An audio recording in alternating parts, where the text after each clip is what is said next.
Assalamualaikum. Halo semuanya. Kali ini saya akan membahas kelanjutan sebuah alur cerita novel, dengan novel yang berjudul Kaisar Naga. Jangan lupa buat teman-teman untuk like, komen, subscribe and share ya. Yuk, tanpa basa-basi lagi, kita lanjut ke pembahasannya. Di episode sebelumnya, suara manis ini terdengar seperti guntur di telinga Luming. Dalam sekejap mata Luming memerah, dan semburan amarah langsung mengalir ke dadanya. Karena suara itu ini milik Qiu Yue, istri yang disebutkan Qiu Yue tentu saja adalah ibu Luming, yaitu Li Ping. Pelayan ini benar-benar meminta Li Ping dan Qiu Yue untuk mencuci pakaian mereka, dan bahkan membersihkan toilet. Sial. Luming bergerak dan bergegas menuju pintu berikutnya. Saat ini, di halaman di sebelah Luming dan yang lainnya, Li Ping dan Qiu Yue sedang mencuci pakaian. Di depan mereka, ada tumpukan pakaian dalam jumlah besar, yang semuanya digantikan oleh para pelayan keluarga Lu. Di depan, berdiri seorang pria parubaya gemuk dengan dua kumis, dan di belakangnya ada dua pria kekar. Pria gendut ini adalah pelayan dari Tetua Agung, bernama Duan Shan. Pada saat ini, Duan Shan mencibir lagi dan lagi, menatap Qiu Yue dan Li Ping, dan berkata, "Oh, kamu masih ingin menuntutku di rumah tetua? Itu hanya angan-angan. Istri seperti apa kepala rumah itu? Setelah hari ini, Nona Lu Yao akan mengambil alih posisi kepala rumah, maka kamu tidak akan menjadi apa-apa," ucap Duan Shan. "Kamu bahkan tidak memikirkannya, tuan mudaku tidak akan membiarkanmu berhasil," ucap Qiu Yue memerah karena marah. Dia menunjuk Duan Shan dan berteriak, "Sampah Luming itu, hahaha, kamu masih berpikir bahwa sampah Luming bisa menyelamatkanmu? Jangan bermimpi, jika kamu tidak menemukannya hari ini, dialah yang akan membersihkan toilet," ucap Duan Shan. Duan Shan mengeluarkan senyum tajam, sepasang mata kecil memancarkan cahaya cabul dan jahat, menyapu tubuh Qiu Yue bolak-balik, dan berkata, "Aku tidak menyangka, aku sudah lama tidak melihatmu, tetapi kamu terlihat sangat segar. Bagaimana kamu datang ke kamar? Layani Tuan Duan ini dengan baik. Selama kamu nyaman melayani Tuan Duan, aku bisa mempertimbangkan untuk tidak membiarkanmu mencuci toilet," ucap Duan Shan. "Jangan pikirkan itu," ucap Qiu Yue menjadi pucat, dan tanpa sadar mundur dua langkah. Wajah Duan Shan menjadi dingin, dan dia berkata, "Anda tidak mau? Saya hanya ingin menurunkan gadis ini dan membawanya ke kamar saya," ucap Duan Shan. "Iya," kedua pria kuat di belakang Duan Shan menjawab. "Tidak, tidak, aku mohon, Tuan Duan, biarkan Qiu Yue pergi. Aku bisa melakukan apapun yang kamu ingin aku lakukan, tolong biarkan Qiu Yue pergi," ucap Li Ping. Li Ping menatap Duan dengan memohon di depan ketiganya. "Pergi," ucap kedua pria kuat itu berteriak dengan dingin, dan salah satu dari mereka akan menamparkan Li Ping dengan tamparan. Saat ini gerbang halaman tiba-tiba terbuka, dan potongan-potongan kayu beterbangan. Itu terjadi tiba-tiba, kedua pria besar itu juga berhenti, dan semua orang memandangi gerbang secara serempak. Seorang anak muda melangkah masuk. "Luming, apakah itu kamu? Kamu datang tepat waktu, bersihkan toilet untukku sekarang," ucap Duan Shan. Melihat Luming, Duan Shan menghela nafas lega, dengan seringai di wajahnya. Pria muda ini secara alami adalah Luming. Luming bahkan tidak melihat ke arah Duan Shan. Dia berjalan ke Li Ping dalam beberapa langkah dan berkata, "Ibu, apakah kamu baik-baik saja?" ucap Luming.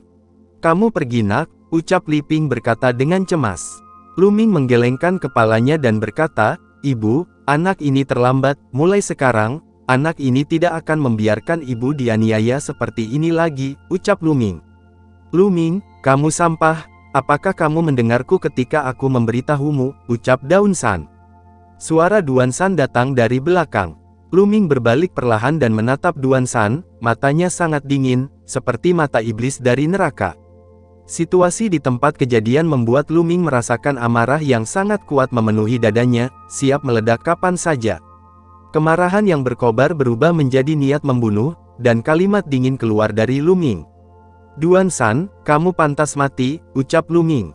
Mata dingin membuat hati Duan Shan menggigil, tetapi ketika dia berpikir bahwa Luming hanyalah seorang sia-sia, dia memberanikan diri, dia menunjukkan tatapan ganas, dan berteriak, "Luming, kamu berani mengancamku, kamu ingin mati, dan cepat patahkan anggota tubuhnya," ucap dari Duan Shan. Iya, kedua pria kuat itu juga menunjukkan tatapan ganas, dan menembak satu demi satu, meraih lengan Lu Ming. Kedua pria kuat ini memiliki basis kultivasi puncak di tahap tengah Tongmai. Minger, ucap Li Ping menjadi pucat karena terkejut. Duan San mencibir tanpa henti.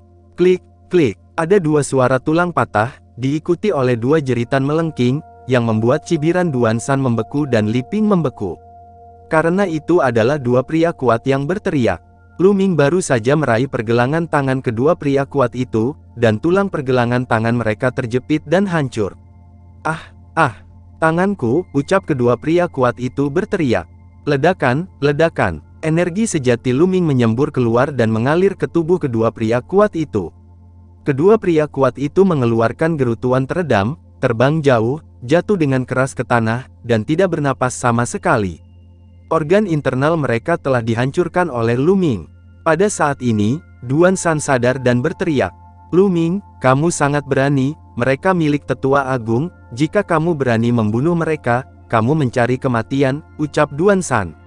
Lu Ming mendengus dingin, maju selangkah, dan meninju Duan San dengan pukulan. Dengan pukulan, Zenki yang keras menyembur keluar, menutupi Duan San sepenuhnya.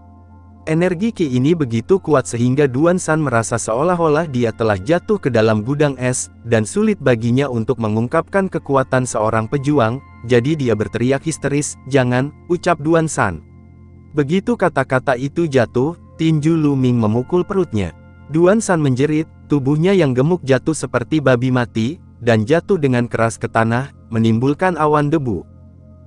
Lu Ming, kamu telah menghapus kultivasiku, Nona Lu Yao dan tetua pertama tidak akan membiarkanmu pergi, ucap Duan San menjerit putus asa. Benarkah, ucap Lu Ming. Lu Ming berjalan ke arah Duan San dan menginjak kaki Duan San. Klik, tulang kaki Duan San langsung hancur. Duan San berteriak seperti babi yang disembelih, air mata dan ingus mengalir di hidungnya. Lu Ming menatap Duan San dengan mata dingin, dan berkata, baru saja kamu mengatakan kamu ingin mematahkan anggota tubuhku, sekarang aku akan mematahkan kakimu, ucap Lu Ming. Setelah berbicara, dia menginjak kaki Duan San yang lain, mematahkan tulangnya.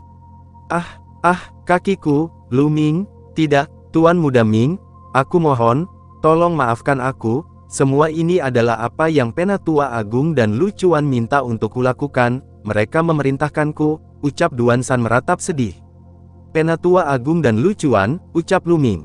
Mata Lu Ming sangat dingin, dan kemudian dia menendang langsung untuk melumpuhkan kedua lengan Duan San, lalu berbalik dan berjalan menuju Li Ping dan Qiu Yue. Minger, apa kultivasimu, ucap Li Ping. Pada saat ini, Li Ping menatap Lu Ming dengan penuh semangat, dengan air mata mengalir di matanya. Ibu, anak ini telah berpetualang selama ini, aku akan menceritakannya secara detail nanti. Ayo pergi ke arena seni bela diri sekarang, ucap Lu Ming. Ekspresi Li Ping berubah, dan dia berkata, Minger, pergi ke bidang seni bela diri, Penatua Agung dan Lu Yao semuanya ada di sana, jangan impulsif, ucap Li Ping. Meskipun kultivasi Lu Ming telah meningkat pesat selama periode ini, dia bisa menjadi lawan Lu Yao. Lu Yao tidak hanya membangkitkan garis keturunan tingkat kelima, tetapi juga akan menikah dengan keluarga Duanmu dari Sekte Pedang Xuan Yuan. Li Ping mendengar bahwa selama periode ini, keluarga Duanmu mengirim banyak obat berharga. Li Ping secara alami khawatir tentang Lu Ming. Lu Ming tersenyum percaya diri, dan berkata, Ibu, jangan khawatir, untuk patriark keluarga Lu Yao tidak dapat mengambilnya, dan tidak ada orang lain yang dapat mengambilnya, itu milik ayah, aku akan memotong siapapun siapa yang ingin terlibat, ucap Lu Ming. Nyonya, jangan khawatir, Tuan Muda pasti bisa, ucap Qiu Yue juga berkata. Pada saat ini, 3 orang pergi ke lapangan seni bela diri keluarga Lu. Lalu setelah itu, bagaimanakah kelanjutan ceritanya? Next di episode berikutnya ya, wassalamualaikum warahmatullahi wabarakatuh.